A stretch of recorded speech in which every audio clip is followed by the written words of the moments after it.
Hello, and thank you for contacting Wave Support. I see you have a follow-up question regarding a prior Wave support request. And if we look at this patient, if I recall, this is a former MVP uh, lens wearer who is now struggling with some comfort issues and all along has had some vision issues. One thing you may want to consider if you have the parameters from the prior lenses, try to match the diameter as much as you can. And don't forget those former MVP lenses where back surface aspheric lenses.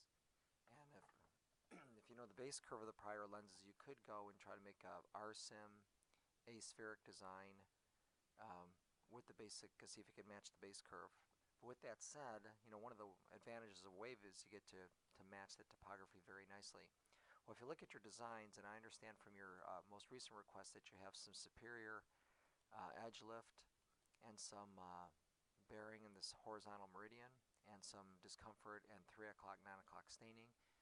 You'll see it probably a little bit more evident on this left lens. If you look in the vertical meridian here, you could tell you've got some more edge clearance, and the horizontal meridian you have a little more touch in through here and a little bit more in the outer area. Keep in mind this is your landing zone out here, so you got a very small landing zone. You probably got a little digging in here at this little down turner.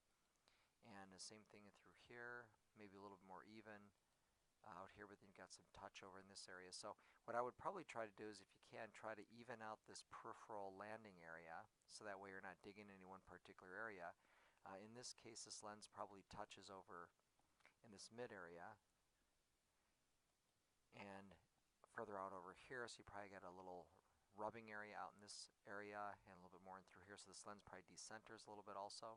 So try to get this lens to match the topography as closely as we can.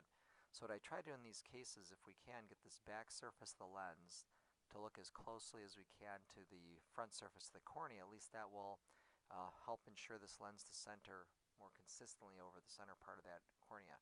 Best way to do that when you've got a little bit of asymmetry here is flip over to GSIM. And I want to go to aspheric. You don't have to go too much. I see went a little bit more aggressively on that. You don't need a whole lot. You just need enough for the system to tell Wave what to do.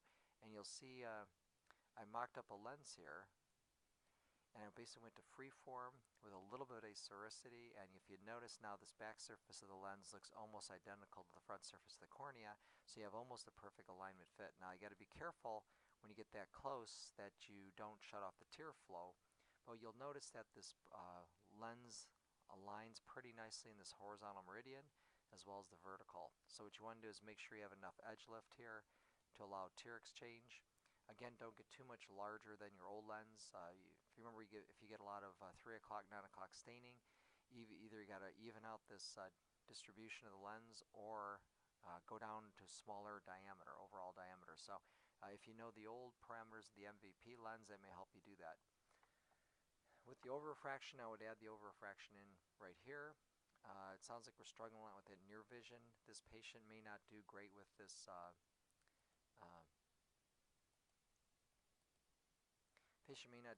center distance design. So once you get the comfort and the fit down, you may need to look at making the non-dominant eye a center near design, almost like think like an Air Optics multifocal lens. Sometimes a lot of our Wave docs seem to do better with the center near. I'm an old diehard. I prefer the center distance. However, you do tend to give up a little more of the reading with that. Same thing in this left eye. If we look over here, again, you've got a little bit more of a downturner nasally here, which is probably going to dig in a little bit out here. It's a very small landing zone before it lifts up. And then you got more clearance in the vertical and inferior meridian, which would tell me that this lens is probably going to rub more in these two meridians and be a little more lift here. So I would anticipate 3 o'clock and 9 o'clock staining on this one. Once again, I'm going to try to get the back surface of the lens to look a little bit more like this. You have a pretty good representation in a GSIM design, but to try to get it a little bit more precise, I'd flip over freeform, as I did here in this little mock design. Went to freeform, just put a little bit of asphericity on there. You don't need a whole lot. All it does is just tell the Wave to look at the back surface lens to make it a little aspheric. I do that, and now I get a lens that, if you look at this alignment, aligns very nicely with the cornea. Again, make sure you got enough edge clearance for tear pump. and that should help you get this lens being more comfortable. Once again, add the over refraction and maximize the plus as much as you can on the lens. If you can't get away with getting enough reading out of that lens, then, and I remember from your original request that when you went to a smaller optical zone here, you were getting a lot of flare at nighttime, so you may have to keep that a little bit larger and just move the reading zone to the middle on the non-dominant eye. So with that said, I hope you have a little bit better success. Sounds like you made a little bit of progress, but don't get frustrated. It can be very difficult. I will say occasionally I'll have a patient that's done well in a prior design. I just struggle trying to get a wave lens to fit them. Not that there's anything wrong with the wave system, it's just they were fit very nicely in their prior design, so it's just hard to match that. But with some of these little tweaks in here, I think you can even out that landing zone a little bit and hopefully make these lenses more comfortable. So good luck with that. Don't get frustrated. I wish you well, and thanks for contacting Wave Support.